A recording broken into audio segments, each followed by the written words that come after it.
Hola, welcome back to another session of character modeling with me, Steve Moore, aka Smoore.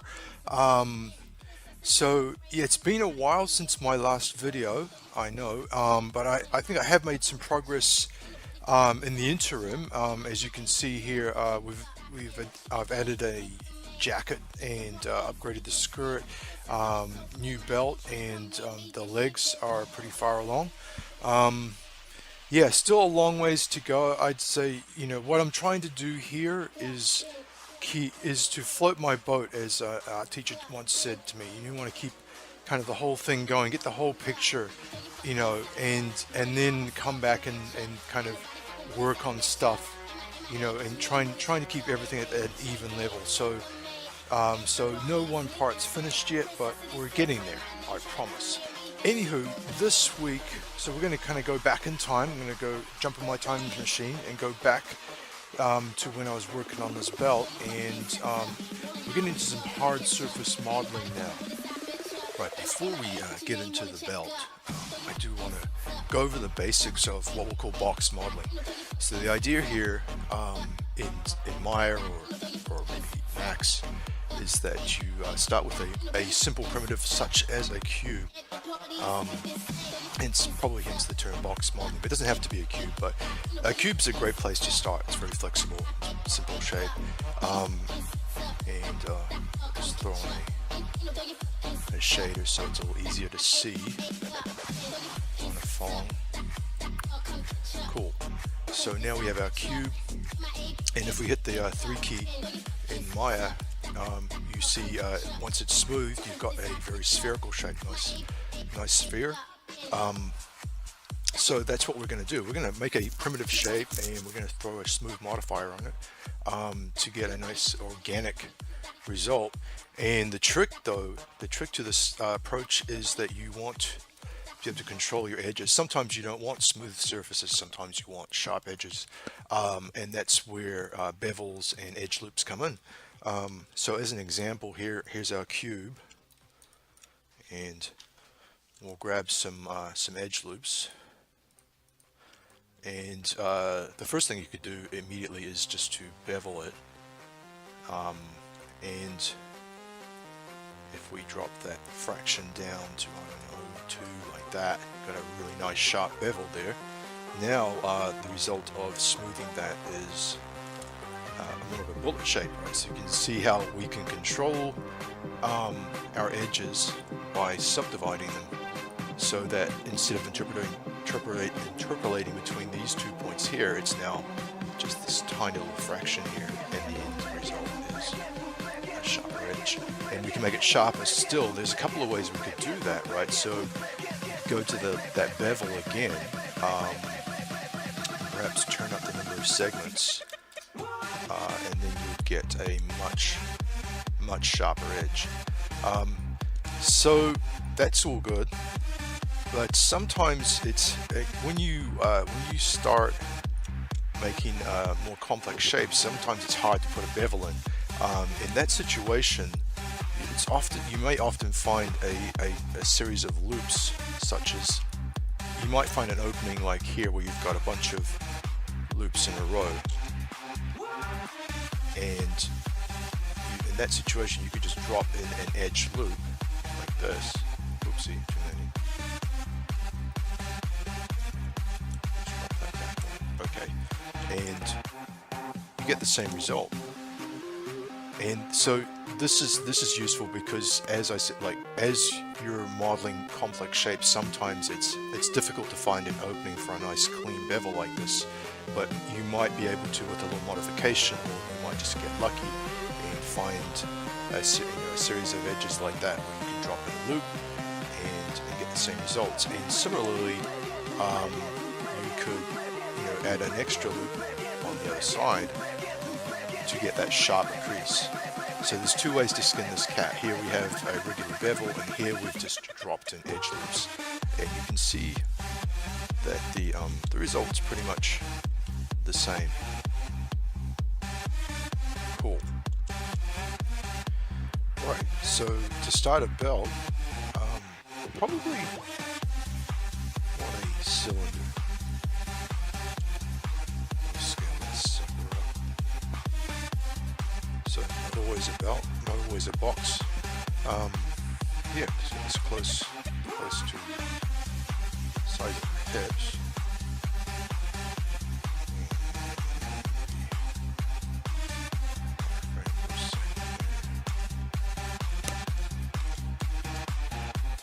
Center polys, we need those. Oops. Okay, cool. What we do with the mesh selected is hit this little magnet icon here.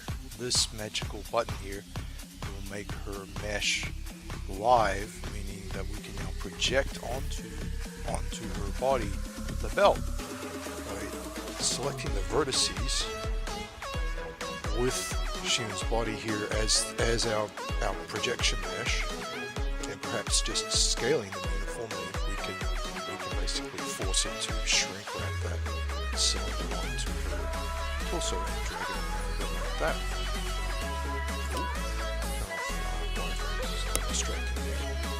Anyway, open up the modeling toolkit, go to quad draw, and now you can see the mesh on top of Sheen's torso. We only need to do one side here, we'll just kind of center this and mirror it in a minute. So we just drag the vertices around to the shape of the belt that we want here.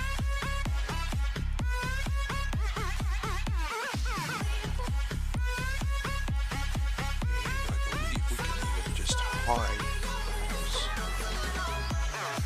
that stuff. Actually just freeform. So we're still projecting onto the body. Just focus on the shape of the belt that we want. So once we're happy with the basic shape of our belt here, we can enter quadro and rotate these faces here. Just shut them out a bit using the transfer motion.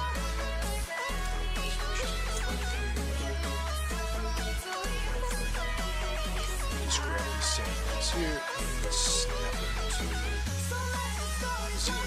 Cool. And once that's done, to do the finish, mirror that sucker. And we're good to go. We've got our basic belt shape here. We'll just keep on trucking with this. So here's our concept as a refresher.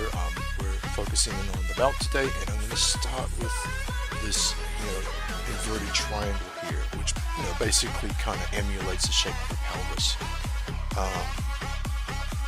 In Maya, first thing I'll do is make a box. So we'll make a little box and just kind of get into the approximate shape we want. Bevel in the way.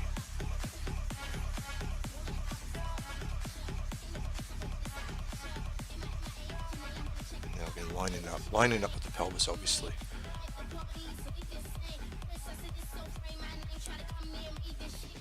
Okay, so now we'll subdivide this little pyramid.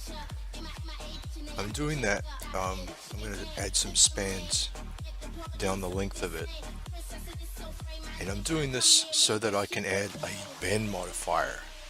And this enables us to put a little bit of rhythm into it, right? We don't want it to be this rigid triangle. I want everything to be organic and flowing, and so adding a little bit of a curve into it helps that out.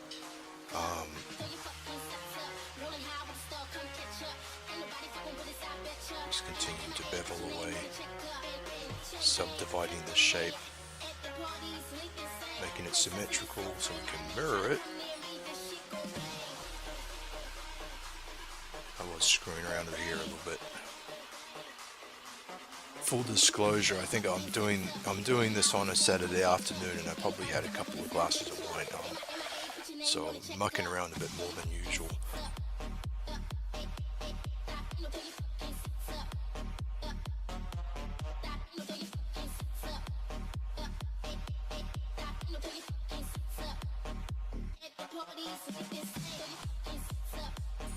And now we're going to take that basic belt shape that we created earlier, and I'm going to snap it to our little pyramid. And the idea I'm building, and you notice I'm building directly off the points that I established on the pyramid. The idea is that these things will sync up nicely at the end. My plan here is I want them to initially kind of flow together as one surface, but then I'm going to deliberately kind of create them as two separate meshes so that we naturally create a gap or a panel line between them. Here where I'm sketching out the design, the shape, little angular shapes from the concept. And this is kind of where, in addition to kind of creating our shape, we're also designing at the same time, because we're trying to figure out, kind of interpret that concept, which is pretty loosey-goosey.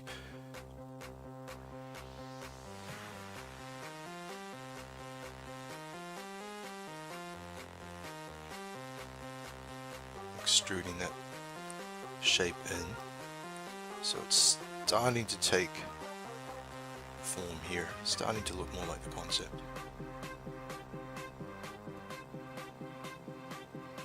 Connecting the dots.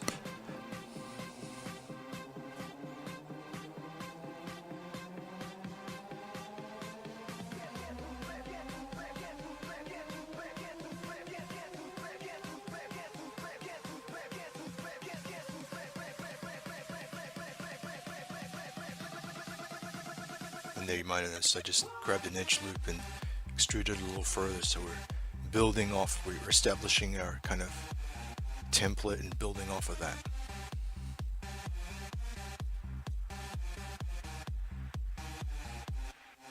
And here, as I mentioned, we're initially creating one contiguous mesh, so we want the thing to flow together.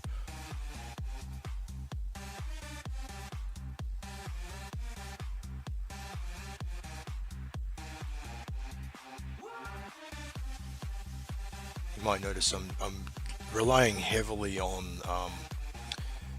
the long route, you know, of dragging through the menus here, because I must admit I'm a little out of touch with my Maya hotkeys. I have to set them up, and I'm a bit lazy sometimes.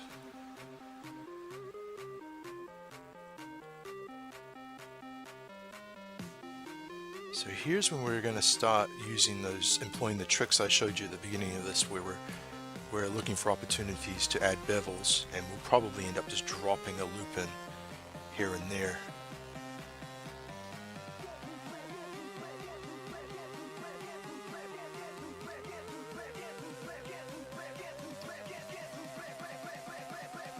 Constantly testing. I hit the 3 key just to see what it's going to look like when it's smoothed.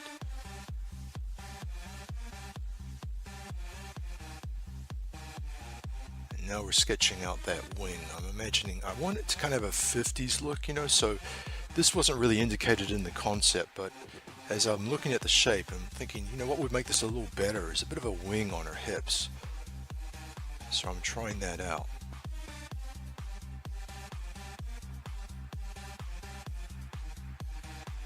And initially I just build it right off the existing edges. Test it, see what it looks like. And I think what I really want is, I want it to have a bit of a crisp edge where it departs from the belt itself. So what I do here is separate out into 2 separate meshes and closing the gaps. And you need a bit of bleed, right? Because when I smooth it, the mesh is going to shrink. So we're going to kind of define our boundaries, and we'll add bevels to kind of keep those boundaries.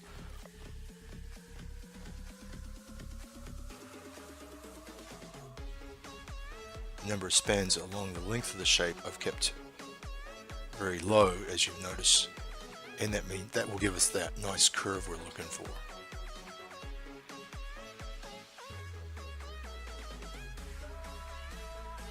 Let's take a look here. That's a bit better. So my plan here is I'm getting it a good chunk of it done in Maya, but then I'm going to finish it in ZBrush. What we'll probably do ultimately is remesh this whole thing in ZBrush, and then we can go in and detail it. We can add like rivets and things like that, which we'll probably do as bumps.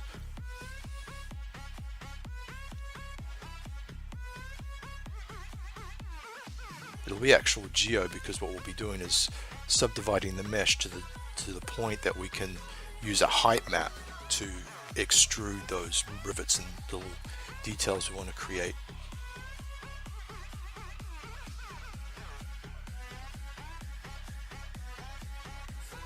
Starting to get there.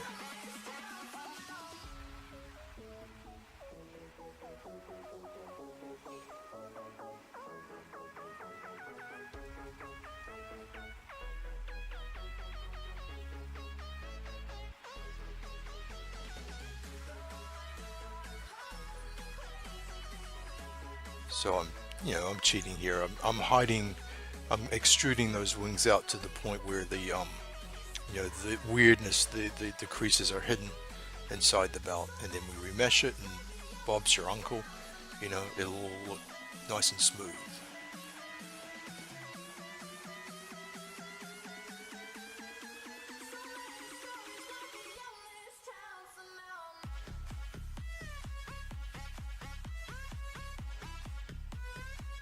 So it definitely needs something at the back, and I'm gonna rough something in for now and give it a little bit more thought later. So for now, I just throw a cube in there and just kind of sketch something out, almost just as a reminder to myself later, and to kind of test, right? Because I haven't drawn the side of the character. I mean, I have in the comic book, but this is a new and improved costume. I'm taking the comic book costume and kind of upgrading it a little bit. So this is a new design. I think I want something in the back connecting. I'm imagining that she connects the belt from the back, in fact, and so maybe there'll be some kind of a buckle connection back here. It's just, but in all honesty, what I'm really doing is I think it needs something back here. So I might use the logic that it's where the belt connects, but it's also just breaking the shape up.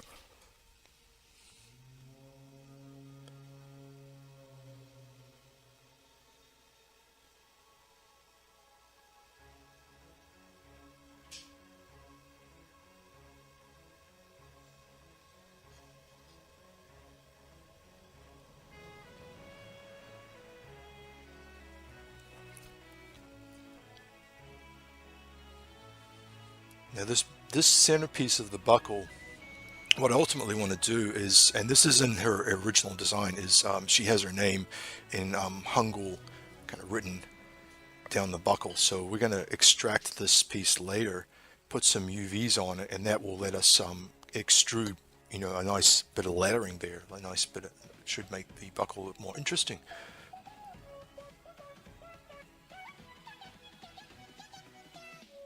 But this is in fact where we're now separating the buckle from the belt. Now that once we've established a nice continuous surface, we can now go in and control, make a nice deliberate looking panel line.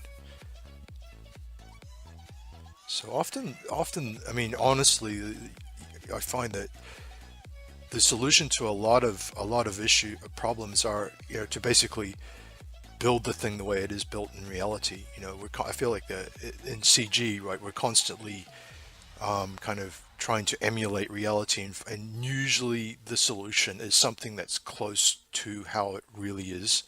We're trying to, like with new shaders like PBR, we're trying to, emulate the way light actually reflects off surfaces. Here you end up just making a bunch of hair. Like the best looking hair is literally when you have a bunch of curves that represent hair strands.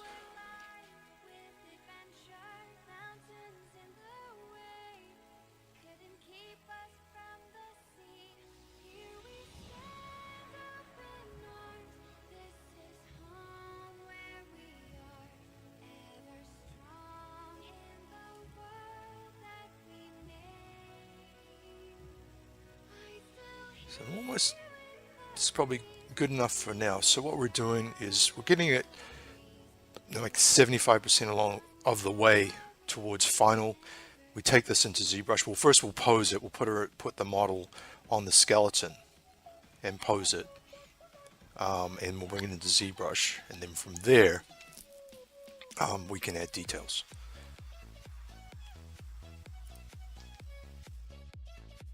Okay, that's it for this session. I'm actually starting to get a second wind on this character. I can starting to come together, and I'm feeling good about things. I've been working on some textures on the side and some X-Gen here, which I'll share with you guys in the coming sessions. And thank you everyone for subscribing. I appreciate that so much. It's very encouraging. I can't emphasize that too much. And for anyone who's interested in the book, I am going to leave a link with this video, so you can get a digital copy or even a printed copy. It's 120 pages. There's even some color stuff in there, mostly black and white though. But it's yeah, check it out if you want. And until next time, happy modeling. Ciao.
To the air when money low. If I did not have nothing else to give back.